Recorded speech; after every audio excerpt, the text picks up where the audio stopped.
manejo inicial aí da hipertensão intracraniana, né? Outra causa de coma que a gente pode tentar manusear aí na emergência. Então, a suspeita de hipertensão, a gente vai fazer tomografia de crânio.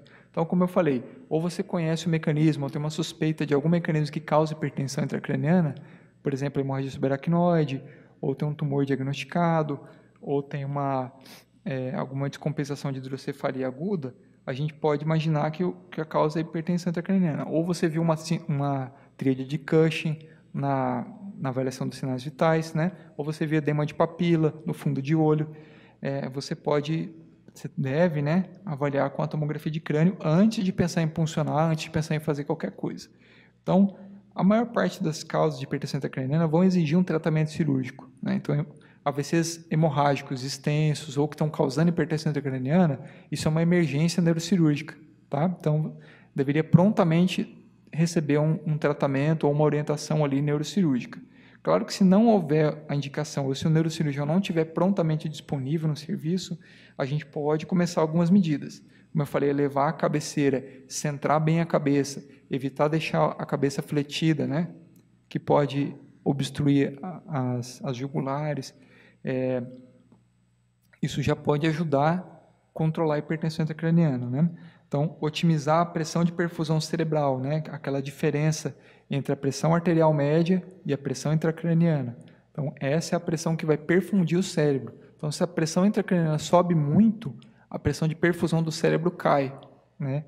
E para isso ele compensa lá na tríade de Cushing aumentando a pressão. Então, fazendo mecanismos para aumentar a pressão arterial média, tá?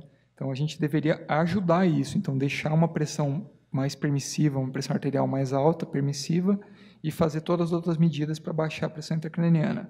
Então, claro que se houver indicação, a gente pode começar o manitol, né? O manitol que a gente tem aqui é de 20%. A gente pode começar tanto uma dose de 0,25 até 1,5. Geralmente os protocolos começam com 1 grama, tá? Então, 1 grama por quilo em bolos, e a gente repete essa dose a cada 4 a 8 horas. Geralmente a gente faz a cada 8 horas, faz em 3 doses diárias. Tá? Pode correr em bolos ou em 30 minutos. Ou ainda a gente pode usar o famoso salgadão, né? A salina 3%, ou as variações dela, né? De 14 ou de 23, né? 14,6 ou 23,4. Só que o grande problema da salina 3% é que ela tem que ser infundida geralmente no acesso central. Tá? Então, o mais fácil de se utilizar é o manitol, porque ele vai na veia, é periférico. E a nossa meta vai ser o quê?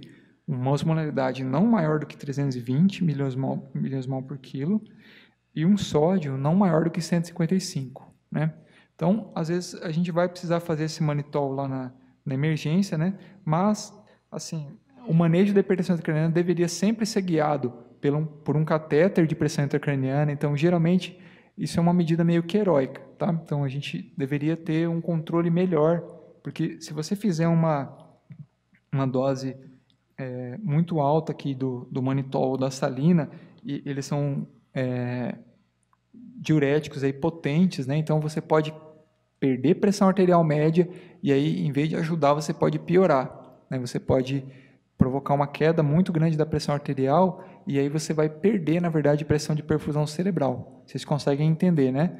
Se a pressão intracraniana não responde tão bem ao manitol e a pressão arterial média cai muito, o que a gente vai ter é uma queda da pressão de perfusão. Então, você está prejudicando mais o paciente. Então, a gente deveria ter o controle lá da pressão intracraniana com um catéter instalado pelo neurocirurgião para poder acompanhar aí esse manejo melhor.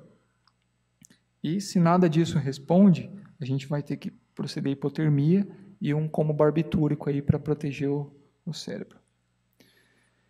Bom, então, falar sobre prognóstico, né? Então, algumas ferramentas podem ajudar a gente a dizer como esse paciente vai evoluir. E a família de quem está em coma fica sempre muito preocupada, né? Claro, um paciente grave, e a gente precisa falar se esse paciente vai melhorar ou não, né? Então, ela é muito variável. Ela depende, claro, da causa, né? Se a gente tem uma hipoglicemia, que a gente vai prontamente reverter lá com a glicose, o prognóstico é excelente, né? Você fez a glicose, o paciente acordou, você vai fazer a manutenção, ele vai ficar acordado sem lesão cerebral, se você conseguiu reverter rápido. Se você suspeita de que tem uma lesão estrutural ali no cérebro, por um AVC, por exemplo, em uma área nobre, no tronco, o prognóstico pode ser pior, né? Então, como uma mortalidade elevada, né, ou pode o paciente ir a óbito, né? Ou tem alguma sequela grave, por exemplo, nos AVCs de tronco. Então, o prognóstico foi mais estudado nos casos de parada cardíaca. Então, é uma grande causa do paciente que fica em coma, que é uma causa mais fácil de se ver etiologicamente, né? Geralmente a gente pega o paciente pós-parada e ele persiste num coma. Então, na verdade, é um manejo do pós-parada, né? Não é bem um paciente em coma primariamente, né? É um paciente que já tem um diagnóstico geralmente estabelecido, foi o mais estudado aí nos prognósticos, né? Então, existe essa outra escala de Glasgow, que é a escala de coma de Glasgow de resultado. Então, é o resultado do paciente após. Então, ela vai de 1 a 5, sendo que 1 é o paciente que vai a óbito e o 5 é o que se recupera completamente e fica totalmente reabilitado à sua vida de trabalho e em casa. Então, os bons prognósticos são a recuperação completa ou um déficit leve, né? E os maus prognósticos são os primeiros 3 níveis aqui, né? De morte ou de alguma sequela severa. Então, o que a gente chama de desfavorável, que são aqueles 3 primeiros, né? São no pós-parada, o paciente que evoluiu com status epilético mioclônico, né? Pode evoluir até para cima de Lance Adams, que na verdade é não epilético, né? E a ausência de reflexo pupilar e corneano em 72 horas, se ele persistir sem nenhum tipo de reflexo. Se ele tiver ausência da resposta motora, né? Então, dentro da escala de coma de Glasgow, se ele não tiver nenhuma resposta, ou for 1 e 2, até 72 horas. A ausência dos potenciais evocados corticais, então eu vou explicar isso, é uma técnica bem interessante, que é pouco difundida também, e que pode ajudar a gente a falar sobre a recuperação, e um exame de sangue que às vezes ajuda a gente, mas que é pouco disponível aqui no Brasil, que é a enolase neurônio específica, então que é um marcador de lesão neuronal. Ela pode ser colhida endovenosa, e a gente pode inferir sobre a lesão cerebral extensa.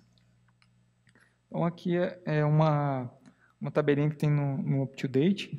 Então, os níveis fortes de evidência, então, como eu falei, são aqueles reflexos de tronco, né, e a ausência de resposta motora, né, em 72 horas. E aqui os potenciais evocados, então tem um nível de evidência um pouco melhor também, um nível B. Então, a gente consegue dizer sobre a recuperação através dos potenciais evocados. E aqui também está a enolase neurônio específica, né? É um bom nível de evidência para a gente prever prognóstico, né? Um nível de recuperação ruim. Então, se ela eleva demais no sangue, a gente prediz que esse paciente teve uma lesão extensa, grave, que ele vai ter uma má recuperação. Então, potencial evocado nada mais é do que a resposta aqui do córtex a um estímulo externo. Então, o que a gente faz? Estimular o nervo mediano, né, no punho, faz um estímulo elétrico, são pulsos elétricos que a gente emite, e ele vai provocar uma resposta lá no córtex de polarização aqui do córtex somatosensitivo, né? Então, quando a gente toca a mão, o nosso córtex aqui despolariza. O que a gente faz isso artificialmente, a gente despolariza o nervo com estimulador elétrico e vê se o córtex lá recebe alguma descarga elétrica também. Então, a gente vê através disso. Então, um eletrodo, como o de um eletroencefalograma, a gente vê essa resposta aqui, né? Então, ele começa a despolarizar geralmente 20 milissegundos depois do estímulo. Então, é o N20 que a gente chama. Então, a ausência dessa resposta aqui no córtex dos dois lados prediz que esse córtex está inviável, ele está sem resposta. Então, isso é um mau prognóstico. Tá? A presença, o contrário, se a gente vê a presença desse reflexo, isso não é talvez um mau prognóstico, é um bom prognóstico, porque em algum momento ele pode se perder. Tá? Mas se em algum momento você perdeu essas respostas, a gente pode predizer um mau prognóstico. Então, existem vários neurofisiologistas que fazem isso, né? Eu faço isso no hospital, então a gente consegue ver o prognóstico do paciente. Isso é bem pouco difundido, mas se a UTI tiver esse protocolo, ela consegue, em 72 horas, informar, né, os familiares se esse paciente vai ter uma evolução ruim ou não. A gente pode fazer outros estímulos também, né? O auditivo, o visual, e a mesma coisa, a gente vai ver lá na área específica do córtex a resposta dele a esse estímulo. Só que eles não são tão bons para predizer quanto o estímulo sensitivo, né? Que é o elétrico.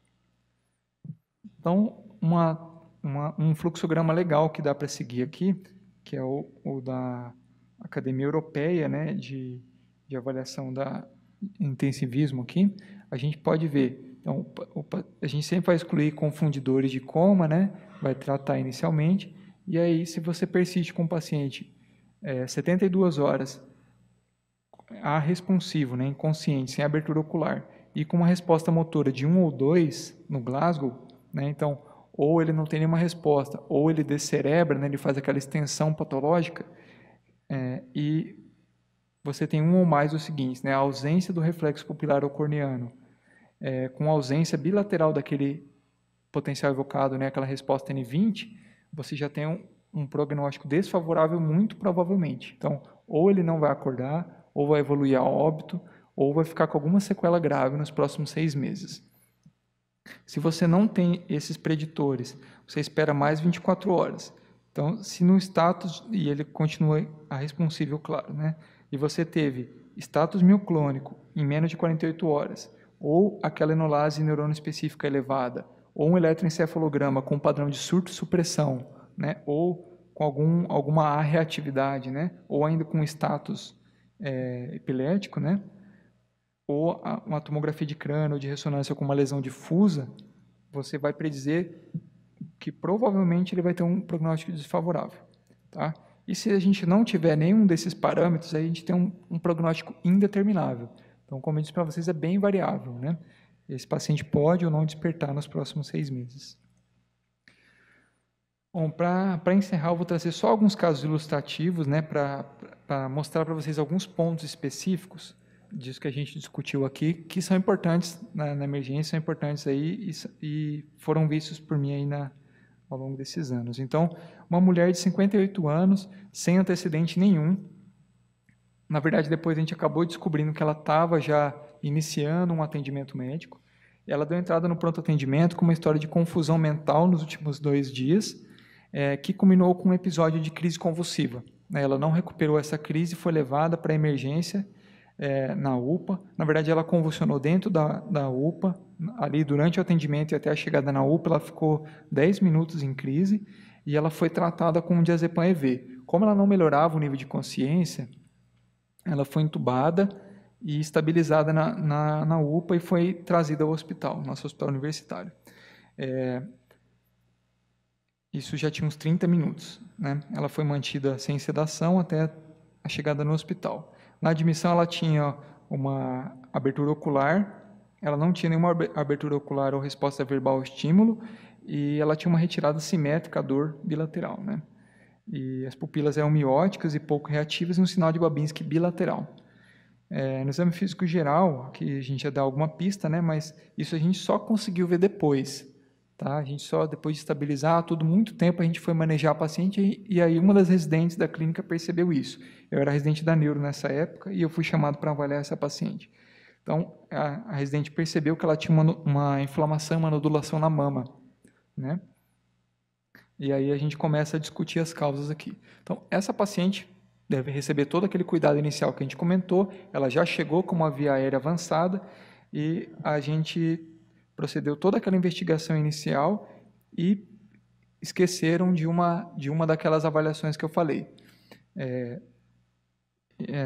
As outras, não tinha nenhuma outra grande alteração nos exames iniciais e nem na tomografia também, e a gente não dispunha lá nesse serviço de eletroencefalograma na emergência. Tá? Mas como ela tem uma história de primeira crise convulsiva, uma das suspeitas, claro, é o estado não convulsivo. Então, a gente procedeu imediatamente o tratamento para status não convulsivo e aguardou, claro, a espera do eletroencefalograma no dia seguinte. Então, ela foi mantida sob sedação com midazolam em bomba, né? Foi feito bolos e manteve midazolam em bomba. E aí, depois de perceber essa inflamação aí na mama, essa nodulação, aí sim que a gente se atentou que havia esquecido de dosar o cálcio. E ela tinha um cálcio extremamente alto, o cálcio dela era 15 mais ou menos, né? E aí que a gente percebeu que esse cálcio alto era, na verdade, uma hipercalcemia humoral do paciente com câncer. Então, ela tinha um câncer de mama, certo? E ela estava fazendo uma secreção de PTH related protein, né? Que aumenta o cálcio sérico livre, né? Por um efeito parecido com o PTH. Então, essa era a causa da paciente. No dia seguinte, o eletroencefalograma mostrou que ela estava em status mesmo. Ela tinha uma atividade epilética contínua generalizada e a gente procedeu ao tratamento, ela saiu do status, mas depois de estabilizada, toda ela acabou acordando e prosseguiu o tratamento dela do câncer. E ela acabou vindo a óbito ainda na mesma internação, mas a gente conseguiu reverter esse status de coma dela. Então, vocês veem como um dado aí do exame físico é muito importante, né? E realmente havia se esquecido de incluir a avaliação do cálcio, né? Como vocês vão perceber na prática clínica que muitas vezes a gente esquece. O segundo caso é um paciente de 44 anos, um homem que teve no trabalho um mal-estar súbito e uma fraqueza de mediada, né? Começou na perna direita, mas ele ficou totalmente de mediada à direita e ele perdeu a capacidade de fala, ele teve uma afasia súbita, né?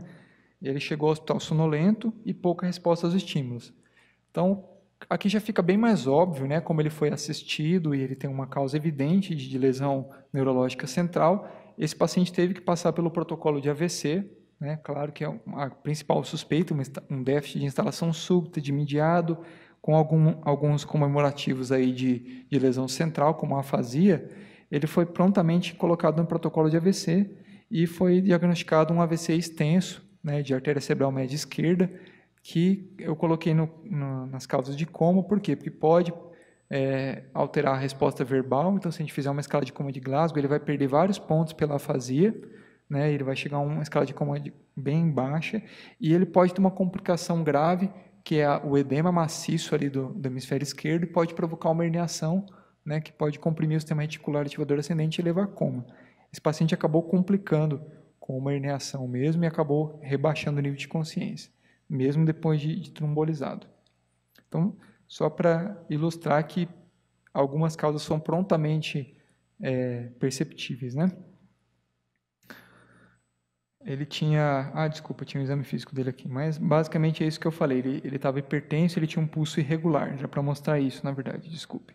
Então, o pulso irregular dele já deixava um gancho ali que ele tinha um foco, né, para ter esse AVC. Ele tinha uma fibrilação atrial de alta resposta e isso provocou provavelmente a embolia.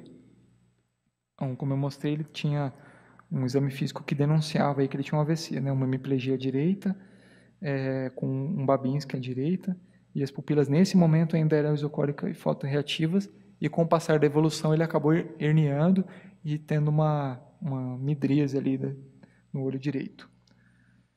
Desculpa, no olho esquerdo. O reflexo auriculoencefálico era preservado e continuou preservado. Ele reverteu depois da herniação, ele passou pelo protocolo de craniotomia e acabou melhorando.